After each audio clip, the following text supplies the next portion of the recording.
Previously, I covered many of the crimes that the player can commit in Stardew Valley and added up our total sentence and fine.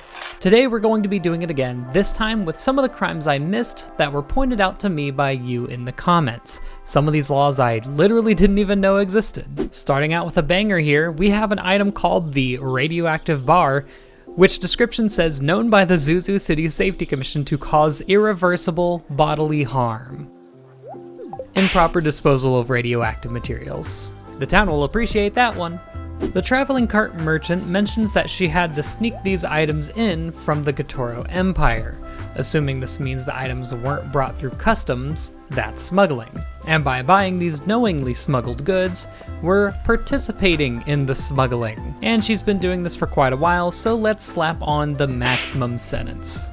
Although I struggled of finding cases of people planting grass in other people's homes, I think it's pretty safe to say that this is a form of vandalism. Although I'm going to call it malicious mischief because it sounds funny. Low end penalty since it's not too serious. Now, unfortunately, there's one law that's broken in real life all the time, and that's the stealing of your private information on unsecured connections. That's why you need the sponsor of today's video, Surfshark VPN. Surfshark has partnered with this channel to provide a large discount to anyone who uses my code during checkout. Using public Wi-Fi, maybe at your local coffee shop or the airport, can be risky. In fact, just a few weeks ago, you might have seen me tweet out some crypto phishing scam. Yeah, thanks LaGuardia Airport Wi-Fi. Surfshark can encrypt your personal data and secure all of your information for situations just like these. You can also use Surfshark VPN to access regional versions of streaming sites like Netflix, allowing you to access different libraries depending on where you set your location to. It's as easy as one click and boom, you're swapped. This is so useful, especially now that some sites are implementing different sharing rules for different regions. Again, you can use my code Salmence to get 83% off and an extra 3 months free. There's a link at the top of the description. And if for any reason you're unhappy with the service, they have a 30-day money-back guarantee, so there's no risk trying it out. And thank you again, Surfshark, for sponsoring the video. So this one takes a little bit of setup. We have a desert warp totem and mead that we smuggled from the Gatoro Empire. We're going to teleport to the desert. And since Pam didn't actually drive us here, we're gonna have to drive ourselves home instead. So let's take a drink of the mead. Noticeably, we have the tipsy debuff, and we'll go ahead and drive ourselves home. Notably, we're in the driver's seat and Pam is not. I also strongly doubt that we have a license to drive a bus in the first place, if we even have a license at all. So just in case you didn't know, because I certainly didn't, modifying the weather is illegal. So you're probably gonna have to change your weekend plans. For real though, there's something called cloud seeding, basically adding silver iodide to the atmosphere, causing clouds to crystallize and start to rain. This is mostly done by companies with permission to do it, so it's a real thing. Of course, we can make it rain whenever we want, and I doubt we got permission. So I know we covered assault last time, but I just want to show that there is a very literal canon instance of you committing assault. You get the option to punch Kel in the face, Leah's ex-boyfriend or girlfriend, just outright.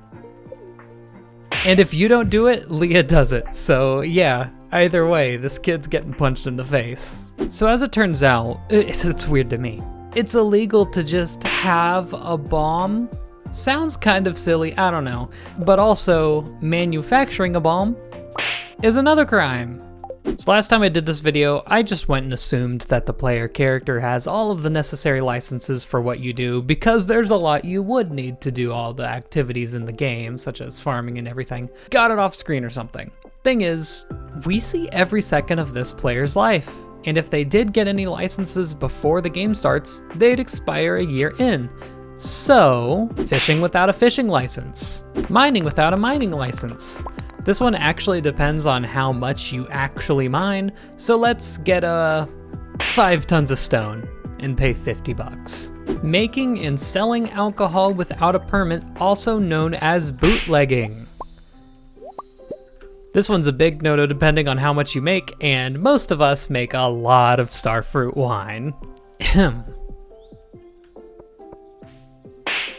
I'm a dangerous criminal. So the thing about Mayor Lewis is he actually does go to each of the businesses and collect their taxes. You can follow him around on Mondays and watch him do it. He even has taxes related dialogue. You know where he never goes? To the farm. And we have no computer or any other way to file them, so I think we're committing tax evasion. The penalty for this increases 5% each month you fail to pay, up to 25% of your unpaid taxes. So doing the math, listen, minimum penalty, bada boom, bada bing.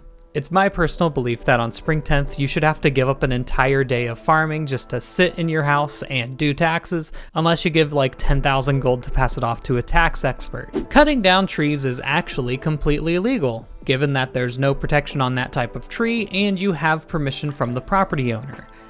I never saw us get permission from anyone in town, and I doubt we have a permit to cut in Cidersap Forest, so let's measure this tree. Yep. 20 inches in diameter.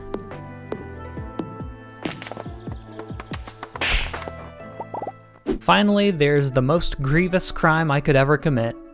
Calling people who study mushrooms botanists. Let's go ahead and add that to the penalty of the previous video, which if you haven't watched it already, you should, and we get 86 years, 1 month, and $44,810.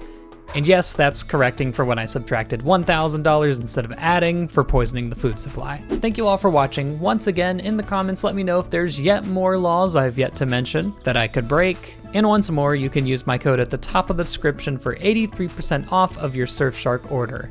I'll see you in the next one.